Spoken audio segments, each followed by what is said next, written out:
नमस्कार, आप देख रहे हैं हर खबर। मैं हूं आपके साथ अमित शर्मा। इस वक्त एक बड़ी जानकारी आपको हम दे दें। बड़ी खबर आ रही है इस वक्त की, और इस वक्त की जो बड़ी जानकारी आपको हम दे रहे हैं वो दिल्ली से आ रही है। राव इंद्रजीत सिंह के आवास पर पहुंचे हैं सीएम। ये बड़ी जानकारी आपको हम दे रहे हैं। हाइड्रोजन से चलने वाली कार से पहुंचे हैं। राव इंद्रजीत के आवास पर डिनर कार्यक्रम आयोजित किया गया है। ये बड़ी जानकारी आपको हम दे रहे हैं। इस वक्त की बड़ी खबर आपको हम बता रहे हैं। दिल्ली से राव इंद्रजीत सिंह के आवास पर पहुंचे मुख्यमंत्री मनोहर लाल। हाइड्रोजन से चलने वाली कार से पहुंचे राव इंद्रजीत के आवास पर। आज डिनर का आयोजन उन्होंने किया है, और बड़ी जानकारी आपको हम दे रहे हैं। एक बार फिर से आपको बता दें, राव इंद्रजीत सिंह के आवास पर पहुंचे हैं मुख्यमंत्री मनोहर लाल। हाइड्रोजन से चलने वाली कार के जरिए वो यहाँ पर पहुंचे हैं। आपको बता दें कि राव इंद्रजीत सिंह के आवास पर आज डिनर रखा गया है, और इस डिनर के लिए मुख्यमंत्री मनोहर लाल यहां पर पहुंचे। और खास बात यह है कि हाइड्रोजन से चलने वाली कार के जरिए वो यहां पर पहुंचे। और जिस तरीके से हमने आपको बताया कि एक संदेश यहां पर देने की कोशिश कि किस तरीके से तस्वीरें आपके सामने, तस्वीरें आपको हम दिखा रहे हैं। पर्यावरण को दूषित होने से अगर आपको बचाना है तो इलेक्ट्रिक कारें हों चाहे फिर हाइड्रोजन से चलने वाली कारें, इनकी जरूरत अब बहुत ज्यादा आन पड़ी है।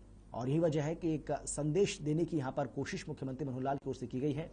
ये वही गाड़ी आपको दिखा रहे हैं जो हाइड्रोजन से चलती है, और इसमें मुख्यमंत्री मनोहर लाल मौजूद हैं। राव इंद्रजीत के आवास पर मुख्यमंत्री मनोहर लाल आज इस कार के जरिए ही पहुंचे।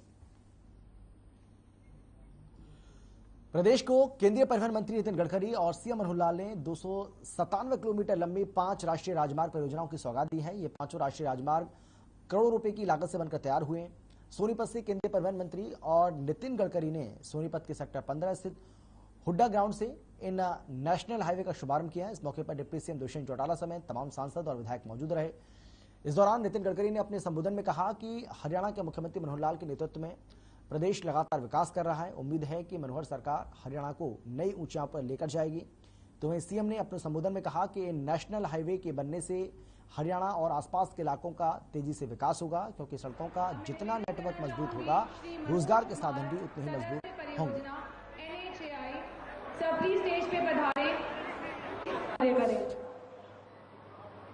कि पिछले एक ही महीने में श्री नितिन गडकरी जी आज हमारे बीच में आ रहे हैं। अभी एक महीना भी नहीं हुआ, गुरुग्राम में कुछ योजनाओं का शिलान्यास और उद्घाटन किया था, और आज भी 5 ऐसे राष्ट्रीय राजमार्ग हैं जिनका आज उद्घाटन आप कर रहे हैं। लगभग 2871 करोड़ रुपए की योजनाएं हैं, और 2 योजनाएं तो ऐसी हैं, क्योंकि मैं सोनीपत यानी सभा अपनी सोनीपत है इसलिए उस ओर इशारा कर रहा हूं। एक तो रोहना से लेकर के यूपी बॉर्डर पर ये जो हाईवे बना है, इसका सीधा सीधा लाभ इस इलाके के लोगों को होगा। अब देश की गाड़ियां पानी पर चलेगी, ग्रीन हाइड्रोजन तैयार करके, कोई पेट्रोल डीजल की जरूरत नहीं। और अभी मैंने रशिया से इनिशिएटिव लेकर साइंटिस्ट बुलाए थे, और इंडियन ऑयल के चेयरमैन वैद्य साहब को प्रेजेंटेशन दिया। 3 महीने प्रयोग चले कि इथेनॉल की कैलोरिक वैल्यू और पेट्रोल की कैलोरिक वैल्यू सेम बनाकर उन्होंने प्रेजेंटेशन दिया। प्रोजेक्ट सिद्ध हो गया है। अब पेट्रोल का भाव कितना, 120 रुपए, 110 रुपए, और इथेनॉल का भाव 62 रुपए। आधे पैसे में गाड़ियां चलेगी, लोगों का भी फायदा होगा। हरियाणा की स्कूटर, ऑटो रिक्शा और कार अब पेट्रोल पे नहीं, बायो इथेनॉल पर चलने वाला निर्णय आप करा दीजिए। हरियाणा को प्रदूषण से मुक्ति मिलेगी। डीजल पेट्रोल हम इंपोर्ट करते हैं, import substitute cost effective, pollution free और इंडिजिनस। पंजाब के मुख्यमंत्री भगवंत मान के चंडीगढ़ पर सर्वोच्च अधिकार के दावे के बाद हरियाणा और पंजाब के सियासी गलियारों में हलचल तेज हो गई है। इसी विषय पर हमारे संवाददाता रवि चंदेल ने कोसली से बीजेपी विधायक लक्ष्मण सिंह यादव से खास बातचीत की है। लक्ष्मण सिंह यादव ने कहा कि पंजाब के मुख्यमंत्री ने हरियाणा और पंजाब के भाईचारे को बिगाड़ने की कोशिश की है। चंडीगढ़ को लेकर हरियाणा और पंजाब के बीच खींचतान लगातार जारी है। इसी बीच हरियाणा सरकार द्वारा कल विधानसभा का विशेष सत्र बुलाया गया है। इसी मसले पर चर्चा करने के लिए हमारे साथ इस समय मौजूद हैं कोसली से बीजेपी विधायक लक्ष्मण सिंह यादव। सर, किस तरीके से देखते हैं जो सर्वोच्च जिस तरीके से चंडीगढ़ के ऊपर जो है सर्वोच्च चंडीगढ़ के ऊपर जो दावा पेश किया गया है पंजाब विधानसभा द्वारा, खासतौर पर किस तरीके से देखते हैं? देखिए, सबसे पहले तो मैं ये कहता हूँ ये असंवैधानिक कदम है जी। आप पार्टी का, भगवंत मान जी का। इस तरह के इससे सौहार्द खराब होता है दोनों प्रदेशों का, छोटे बड़े भाई के रूप में है। तो जो पहले से चीज डिसाइड हो चुकी, जो पहले से संविधान बन चुके, 60-40 का रेशियो हर जगह पे है, चाहे वो राजीव लोंगोवाल SYL की बात कर लीजिए, चाहे वो शाह कमीशन की बात कर लीजिए। तो आपको विस्तार से अगर आप जानेंगे तो हमारा बहुत सारे अधिकार, पंजाब जब अलग हुआ है, हरियाणा, पंजाब, हिमाचल, तो उनके एक संविधान के अनुसार, एक नीति के अनुसार अलग हुए हैं। चाहे उसमें हमारा आप देखेंगे एक विधानसभा है, उसमें भी हमारे पास 27% है, जबकि 40-60 का रेशियो है। 13% वो भी हमारा हक ले रखा है। आप पार्टी के द्वारा, उनके मुख्यमंत्री के द्वारा एक नया सोसा छोड़ा है। मैं तो कई बार ये भी समझता हूँ कि उन्होंने जरूर इसलिए छोड़ा होगा।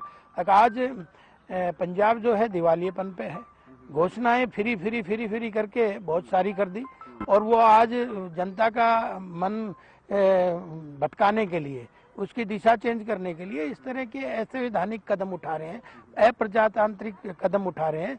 मैं और मेरी पार्टी उसकी घोर निंदा करती है। तो अगर बात करें चंडीगढ़ के मुद्दे को लेकर या फिर SYL के मुद्दे को लेकर या फिर जो हिंदी भाषी गांव हैं उन मुद्दों को लेकर अगर बात की जाए तो ये कोई नया मसला नहीं है। ये पहले भी प्रस्ताव पारित किए जा चुके हैं, पहले भी दावे जो हैं वो पंजाब सरकार द्वारा किए जा चुके हैं। किस तरीके से देखते हैं इसे? अब आखिरकार 7.5 सालों में विवाद जो है, अगर हम बीजेपी सरकार की बात करें तो बीजेपी सरकार द्वारा 7.5 सालों में इस मुद्दे को लेकर जो है गंभीरता नहीं दिखाई दी गई, जिसके परिणाम स्वरूप आज ये दिन देखना पड़ रहा है। नहीं, देखिए, गंभीरता शुरू से ही है। जो एक बार निर्णय हो गया वो बार बार पलटा नहीं करते, और उसी को ही आप कल देख रहे हैं कि सर्वदलीय नेताओं ने ये डिसीजन लिया कि विधानसभा का सत्र बुलाया जाए। जिस तरह से उन्होंने भाईचारा बिगड़ता है और उसका इस तरह से नहीं करना चाहिए। अगर बात करें तो क्या विशेष सत्र बुलाकर जिस तरीके से निंदा प्रस्ताव पारित किया जाएगा, क्या ये उसका समाधान है इस मुद्दे का? क्या यही सिर्फ और सिर्फ एक समाधान है, या फिर केंद्र में भी बीजेपी सरकार है, हरियाणा में भी बीजेपी सरकार है, तो केंद्र के साथ बैठकर जो है प्रधानमंत्री नरेंद्र मोदी के संज्ञान में इस मुद्दे को लाकर जो है इसका हल निकाला जा सकता है, जिसको लेकर कांग्रेस पहले ही कह चुकी है। सर्वदलीय बैठक में ये तय किया गया था कि प्रधानमंत्री नरेंद्र मोदी के साथ नेता बैठेंगे, चर्चा करेंगे और साथ ही साथ इस मुद्दे का जो है समाधान निकाला जाएगा। लेकिन अभी तक ऐसा देखने को नहीं मिला, और ना ही उनके द्वारा ये आरोप लगाए जा रहे हैं, कोई प्रयास भी नहीं किया गया मुख्यमंत्री मनोहर लाल खट्टर द्वारा। नहीं, देखिए, निरंतर प्रयास हैं, ऐसा नहीं है प्रयास नहीं किए जा रहे। आपने देखा SYL के ऊपर भी सुप्रीम कोर्ट में कौन गया था? हमारी सरकार गई थी, हमारे प्रतिनिधि गए थे, और उसी के कारण ये है अगर वो पैरवी करें, ये जब भी तो हमारे हक में सुप्रीम कोर्ट ने निर्णय दिया है। और ये जो नई नई चीजें अब पैदा की जा रही हैं, ये बहुत पुरानी, आपकी ठीक बात है, पुरानी चली आ रही है, लेकिन हरियाणा का हक हम मरने नहीं देंगे। बहुत बहुत शुक्रिया। तो ये थे हमारे साथ कोसली से बीजेपी विधायक लक्ष्मण सिंह यादव, जिन्होंने साफ लफ्जों में कहा कि पंजाब के मुख्यमंत्री भगवत सिंह मान द्वारा एक असंवैधानिक फैसला जो है वो लिया गया, जिसके तहत जो है वो हरियाणा और पंजाब के भाईचारे को बिगाड़ने की कोशिश की जा रही है। साथ ही उन्होंने कहा कि जिस तरीके से पेट्रोल और डीजल के दाम लगातार बढ़ रहे हैं वो एक चिंता का विषय है, लेकिन सरकार जो है इस पर लगाम लगाने की पूरी तरह से कोशिश करेगी। चंडीगढ़ से हर खबर हरियाणा के लिए रवि चंदेल के साथ कैमरा पर्सन किशन की रिपोर्ट। चंडीगढ़ को लेकर जो प्रस्ताव पारित किया गया, इसी को मद्देनजर रखते हुए अचानक हरियाणा विधानसभा का विशेष सत्र बुलाने का फैसला लिया गया, और इसी को लेकर हमारी संवाददाता शिवानी रोहिया ने गुरुग्राम के पटौदी से विधायक सत्यप्रकाश चरावता से खास बातचीत की है। क्या कुछ कहा, जरा सुनिए आप। मनोहर कैबिनेट ने मीटिंग करके ये फैसला लिया कि 5 अप्रैल को जो है सत्र बुलाया जाएगा। मुद्दा सिर्फ इतना था कि पंजाब विधानसभा में ये विधेयक लाया गया कि चंडीगढ़ उनका है, और इसी को लेकर जब चंडीगढ़ हरियाणा और पंजाब दोनों की राजधानी है, तो उसके बाद जो ये विवाद उठ रहा है उसके चलते 5 अप्रैल को सत्र बुलाया गया है। और इसी के चलते फिलहाल हर खबर की टीम पहुंची है पटौदी के विधायक सत्य प्रकाश जरावता के पास। हालांकि सत्य प्रकाश जरावता जो है गुरुग्राम की सभी विधानसभाओं में सबसे एक्टिव विधायक है, और देखते हैं कि आखिर उनका नजरिया इस पर क्या है। विधायक जी, क्या लगता है? पंजाब वाले कह रहे हैं कि चंडीगढ़ जो है वो उनका है, हरियाणा सरकार जो है सत्र बुला रही है दोबारा। देखिए, जो कांग्रेस ने पहले कहा वही आम आदमी पार्टी बोलती है, क्योंकि दोनों की आंखों पे पट्टी बंधी हुई है और दोनों को हरियाणा नजर नहीं आता। इनके कारनामे ऐसे हैं, इनको तो ये कहे कि हरियाणा में अगर थोड़ी बहुत भी इनको नैतिकता है तो हरियाणा में घुसने का अधिकार नहीं है। जब बंटवारा हुआ 1966 के अंदर, तब तय हुआ था हरियाणा पंजाब का हिस्सा, हिंदी भाषी प्रदेश, चंडीगढ़ पे और ये सारी चीजों पे, और ये गाहे बगाए हमारे हक का पानी वो ले बैठे। एसवाईएल का निर्माण इन्होंने नहीं होने दिया। 10 साल तक कांग्रेस की सरकार रही केंद्र में, प्रदेश में, और जो हमारी एग्जीक्यूशन पेटिशन थी, जो एसवाईएल पे निर्णय था, वो पेंडिंग पड़ा रहा। हमने उस पर निर्णय कराया, एग्जीक्यूशन पेटिशन फिर हमने डाली, और अब हमारा प्रयास है कि हम एसवाईएल नहर का निर्माण कराकर और एसवाईएल का पानी लाएं। उनको, भगवंत मान को ये पता है कि एसवाईएल की बात अब सरकार बदली है, पहले भी थी, लेकिन सुप्रीम कोर्ट का निर्णय आने वाला है, इसलिए वो छटपटा रहे हैं। जैसे अमरिंदर छटपटाए थे उस टाइम, उन्होंने भी नहीं कहा। अब उन्होंने डाइवर्ट करने के लिए कि ये पानी भूल के चंडीगढ़ की बात करेंगे। हमारा मानना है चंडीगढ़ हमारा है, 400 हिंदी भाषी जो गांव है वो हमारे हैं, और एसवाईएल का जो हमारा हक है पूरा, वो इनको देना पड़ेगा। लोकतांत्रिक देश के अंदर संघीय ढांचा है और यहाँ पर फेडरेशन गवर्नमेंट है। सेंटर के अंदर जब सेंटर 2 स्टेट के अंदर विवाद होता है तो सेंटर उसमें तय करता है कि ऑलरेडी जो बंटवारा है उसको एज इट इज लागू करे। भगवंत मान ने जो बयान दिया है और केजरीवाल आज चुप बैठा है, मेरा मानना है आम आदमी पार्टी के कार्यकर्ताओं को, उनके नेताओं को डूब के मर जाना चाहिए। हरियाणा का पानी, हरियाणा का हिस्सा, हरियाणा का चंडीगढ़ में हिस्सा हमें चाहिए, और ये लोग हमारी सुर में सुर मिला के हमारे साथ हो। और आम आदमी को, जो लोग आज ड्रामा करे बैठे हैं, इनको हरियाणा की जनता इनसे हिसाब ले रही है, इनका बढ़ना अभी गाँव में बंद हो जाएगा। गुरुग्राम में रेलवे रोड पर कुछ पोस्टर लगाए गए हैं केजरीवाल के। आम आदमी पार्टी का आरोप है कि वो जो पोस्टर हैं मजाक बनाया गया है, मीम्स बनाए गए हैं, वो बीजेपी वालों ने लगवाए हैं, क्या कहेंगे? देखिए, वो खुद करता है, खुद ड्रामे करता है। वो दुनिया का सबसे बड़ा अगर कोई नौटंकीबाज है तो आदरणीय श्री अरविंद केजरीवाल जी हैं। अच्छा, आप उनको ड्रामेबाज कह रहे हैं? बिल्कुल। देखिए, आप देखो ना, पंजाब में सरकार बना के, और आप हरियाणा में हम आ रहे हैं अपने आप कि ज्वाइन करेंगे, हरियाणा को कह रहे हैं चंडीगढ़ हमारा। हरियाणा की बात करते हैं, हरियाणा की बात करते हैं। हरियाणा में आम आदमी पार्टी का जो कुनबा है वो लगातार बढ़ता जा रहा है। गुरुग्राम के ऐसे विधायक जो सबसे ज्यादा वोट लेकर जो है विधायक बने थे, उमेश अग्रवाल की बात कर रही हूँ, अब उनके कुनबे में है। हालांकि कुनबा लगातार तेजी से बढ़ रहा है। हरियाणा में हो सकता है कि 2024 में जो है आम आदमी पार्टी भारी सीटों से जो है वो आने वाली। कुनबा हो तो बढ़े, अभी तो उनका कुनबा ही नहीं है, अभी कुछ है ही नहीं, बढ़ने की बात तो बात की है। अच्छा, मतलब आप कह रहे हैं कि जो बीजेपी है वो मजबूत है और आम आदमी पार्टी फिलहाल हरियाणा में क्योंकि कुनबा बढ़ता लगातार नजर आ रहा है, ग्राउंड पे देखा जाए तो कुछ नहीं है। कितने कार्यकर्ता, बैठ के देख लो एक बार, पता लग जाएगा। 10 आदमी कर लिए, 2 कर लिए, और वो भी सिर्फ निजी स्वार्थ। जिस हरियाणा के एक एक व्यक्ति आज ये चाहता है कि एसवाईएल का पानी आए, हरियाणा का एक एक व्यक्ति चंडीगढ़ में पूरा अधिकार चाहता है हमारा, हरियाणा का एक एक व्यक्ति हिंदी भाषी गाँव को लेना चाहता है, और केजरीवाल क्या कह रहा है, चुप बैठा है। अच्छा, भगवंत मान ने ये वादा किया था पंजाब में कि वो फ्री, मुफ्त बिजली, मुफ्त पानी देगा, लेकिन अब जो है वो चंडीगढ़ हमारा कहकर, आपको क्या लगता है कि इस बात को किस तरीके से घुमाना चाह रहे हैं? जिस दिन मुख्यमंत्री बना उसी दिन कटोरा उठा लिया, 50,000 करोड़ रुपए चाहिए अपने मुफ्त के घोषणाओं के लिए। मुफ्त में तो श्रीलंका में देश दिवालिया हो गया। ये मुफ्त की बजाय कमाने की हमें आदत होनी चाहिए। तो हमारी सरकार माननीय मुख्यमंत्री मनोहर लाल जी परिवार पहचान पत्र के माध्यम से गरीब परिवारों को चिन्हित करके उनको स्वावलंबी बनाने का काम कर रहे हैं। अच्छा, आपने कहा कटोरा जो है वो उठा लिया उन्होंने प्रधानमंत्री के सामने, लेकिन प्रधानमंत्री तो पूरे देश का है। अगर उन्होंने कटोरा उठा लिया, आपने वायदा करा है कि आप मुफ्त देंगे तो देना, अपने पंजाब के रिसोर्स बढ़ा के दे, सेंटर से क्यों मांग रहे हैं? अच्छा, मतलब अगर बीजेपी सेंटर में है तो फिर बीजेपी वाले कुछ नहीं देंगे? देखिए, अगर आप फ्री है कल तो फिर हम हमारे तो सेंटर स्टेट दोनों में, फिर तो हम सब कुछ ही फ्री कर दे और उनसे ज्यादा जाके खड़े हो जाए।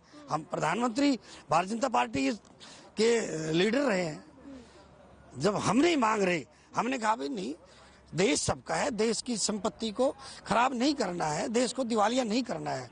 तो भगवंत मान और केजरीवाल क्या कहना चाहते हैं? अच्छा, मतलब सत्र में कल, अब आखिरी सवाल बस इतना है कि कल सत्र में क्या कुछ हो सकता है, किस मुद्दों पर चर्चा होगी और क्या लगता है किस तरीके की रणनीति जो है वो भारतीय जनता पार्टी बनाएगी? देखिए, भारतीय जनता पार्टी का स्पष्ट नजरिया है, पूरी पार्टी एक साथ खड़ी है कि चंडीगढ़ में हमारा जितना हिस्सा में वो भी चाहिए, चंडीगढ़ हमारा है और हिंदी भाषी जो गांव है वो हमारे हैं और SYL का निर्माण करे। बस एक सवाल फिर से, चंडीगढ़ आपने कहा हमारा है, वो कह रहे हैं हमारा है, ये क्यों नहीं कहते कि चंडीगढ़ दोनों का है? नहीं, हम तो कह ही रहे हैं चंडीगढ़ दोनों का, लेकिन वो कहे उनका है तो उनसे ज्यादा हमारा है। अच्छा, हम कम से कम नहीं, हम किसी से कम नहीं, आगे देखे। बिल्कुल, इन्होंने साफ तौर पर सत्यप्रकाश जरावता पचौदी के विधायक ने कह दिया है कि जो ये चंडीगढ़ है वो हमारा है। हालांकि वो ये भी कहते हुए नजर आए कि हालांकि ये दोनों का है, लेकिन अगर पंजाब ये कहता है कि चंडीगढ़ उनका है तो ये हरियाणा वालों को बिल्कुल भी जो है नागुजार बिल्कुल भी नहीं है, ये बिल्कुल भी जो है एक्सेप्टेबल नहीं है कि चंडीगढ़ जो है वो उनका है। चंडीगढ़ दोनों का है और हरियाणा की सरकार, हर हरियाणवी यहाँ पर इस चीज के लिए, अपने चंडीगढ़ के लिए तत्पर खड़ा हुआ है। अब देखने वाली बात ये होगी कि कल सत्र में आखिरकार क्या होता है। कैमरा पर्सन विजय के साथ मैं शिवानी लोहिया, हर खबर।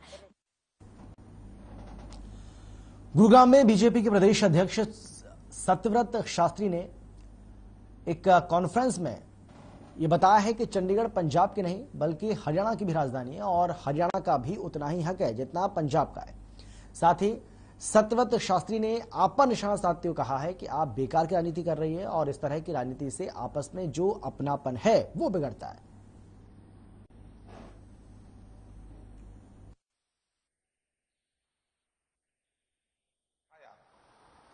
कि 2 अप्रैल को पंजाब विधानसभा में वहां की सरकार ने एक प्रस्ताव पास करके और ये कहा कि चंडीगढ़ ये पंजाब का है और पूरा है। ऐसा प्रस्ताव पास करके आप की बनी ताजा सरकार ने वहां के जन समस्याओं को दरकिनार करके एक राजनीतिक मुद्दे को इस प्रकार से उठाया जिससे कि आम व्यक्ति उन भावनात्मक मुद्दे हैं उनकी तरफ बढ़े और वास्तविकता से दूर हो जाए।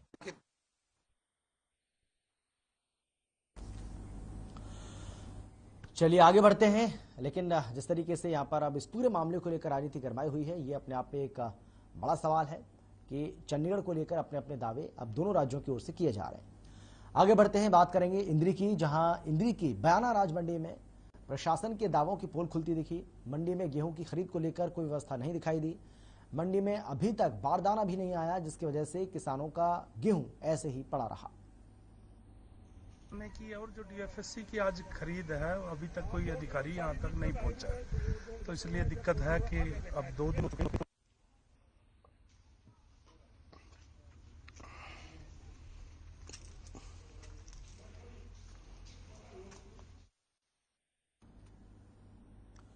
कुरुक्षेत्र जिले की विभिन्न अनाज मंडियों में गेहूं की फसल की आवक शुरू हो चुकी है। वहीं मार्केट कमेटी सचिव शाहबाद कृष्ण मलिक ने अनाज मंडी का दौरा किया। मंडियों में गेहूं की सरकारी खरीद को लेकर किसान भी संतुष्ट नजर आए। उन्होंने कहा कि सरकारी खरीद एजेंसियों ने गेहूं की फसल में सरकारी मापदंडों के अनुसार नमी की मात्रा देखकर फसल की खरीद की है।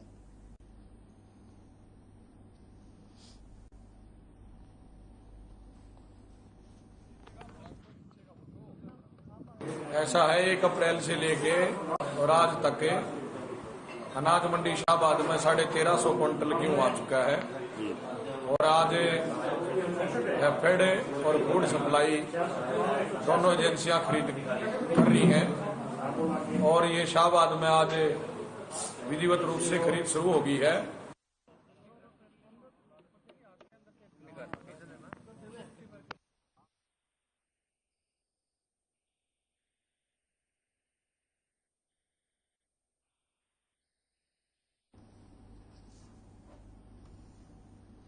इंद्री से विधायक रामकुमार कश्यप ने सिंचाई विभाग के विश्राम गृह में जन सुनवाई की। इस दौरान उन्होंने लोगों की समस्याएं और शिकायतें सुनकर उनका जल्द समाधान करने के लिए संबंधित विभागों के अधिकारियों को निर्देश भी जारी किए। उन्होंने अधिकारियों को निर्देश देते हुए कहा कि वो जनहित में लोगों की समस्याओं और शिकायतों का प्राथमिकता के आधार पर निपटारा करें। रामकुमार कश्यप ने कहा कि प्रदेश सरकार ने सभी क्षेत्रों में काम करवाने भी शुरू कर दिए हैं।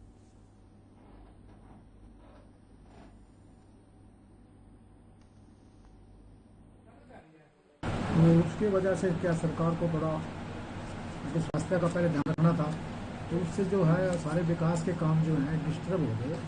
पैसा था जो विकास का था तो वो दूसरे स्वास्थ्य के ऊपर लगाना पड़ा, हॉस्पिटल में लगाना पड़ा, ऑक्सीजन के लिए लगाना पड़ा, दवाइयों के लिए लगाना पड़ा। तो उसके लिए थोड़ा मेरे कहने का मतलब है उससे विकास जो है थोड़ा धीमा पड़ा। परंतु अब उसके बाद फिर दूसरी लहर आ गई, फिर तीसरी लहर के साथ। तो अब क्या है, अब ये कोरोना की महामारी है, बिल्कुल लगभग ये खत्म होने के कगार पे है। अब गवर्नमेंट का ध्यान जो है विशेष रूप से जो विकास के काम है, सड़कों का काम है, कोई बिल्डिंग बनानी है, स्कूल की बिल्डिंग बनानी है, कोई रास्ता है, तो उसकी तरफ सरकार का विशेष ध्यान है। गाड़ी के लगभग सड़कें जो कुछ रिपेयर मांग रही थी, चौड़ी होनी, तो उसकी मैंने लिख कर दिया है मांग पत्र में, बजट सत्र में। तो मुझे पूरी उम्मीद है वो बहुत जल्दी ही, क्योंकि बजट पास हो गया है, नए बजट में उन्हें पैसा हमारे को मिल जाएगा। तो जैसे हमारे को मिल जाएगा बजट, तो ये सड़कें जो है इनको दोबारा से रिपेयर और चौड़ी करने का काम।